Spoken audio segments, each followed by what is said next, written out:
The engine's low hum was the only companion I had on that desolate road, stretching like a black ribbon through the heart of nowhere. The moon hung in the sky, casting a ghostly pallor over the landscape. My fingers tapped nervously on the steering wheel, trying to dispel the unsettling quiet that surrounded me. Glancing at the rearview mirror, I saw only the vacant darkness behind, a void that seemed to swallow any trace of civilization. I shook off the creeping unease and focused on the road ahead, squinting into the distance as if hoping for a sign of life. Miles stretched on, each one feeling like an eternity.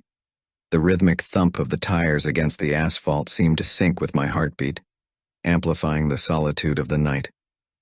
The trees on either side of the road loomed like shadowy sentinels, their branches reaching out like skeletal fingers. My heart skipped a beat as a distant figure caught my attention. A hitchhiker stood at the edge of the road, illuminated by my headlights. My instincts told me to keep driving, but guilt gnawed at my conscience. I remembered my own moments of desperation, stranded on unfamiliar roads.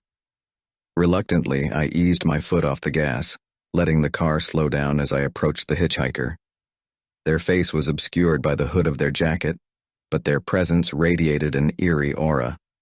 I rolled down the window, the chill of the night air instantly invading my space. "Need a lift?" I called out, trying to sound casual. The hitchhiker said nothing, simply walking towards the passenger door and sliding in. He was a guy, probably in his 40s. I offered a strained smile, my pulse quickening. "I'm David," I offered, attempting to break the palpable silence. His lips curved into a faint smile, his eyes gleaming in the dim dashboard lights. "Names don't hold much meaning here," he replied, his voice sending a shiver down my spine. As we talked, a feeling of unease settled deeper within me. His stories seemed disjointed and creepy. I realized he hadn't asked about my destination, as if it didn't matter. It was as though he were content to journey wherever the road took him. With a voice that seemed to carry secrets from the abyss, the hitchhiker leaned closer, his eyes boring into mine. "Tell me, David," they began, their words a chilling whisper, "how does the memory of your college friend who died in that fire still haunt your nights?" My heart pounded like a drum, blood running cold. How could he know about that? The fire, the guilt, it was something I had never shared with anyone. I stared at him, my breath caught in my throat. As a sign indicated the next town was approaching, I knew I had to end this eerie encounter. My grip on the steering wheel tightened as I made a decision. "I'm stopping here," I announced, my voice betraying a hint of trepidation. The hitchhiker turned to me, their eyes drilling into mine. "Are you certain?" they asked, their tone dripping with an unsettling confidence. The hitchhiker's grin widened, revealing teeth that gleamed in the dim light.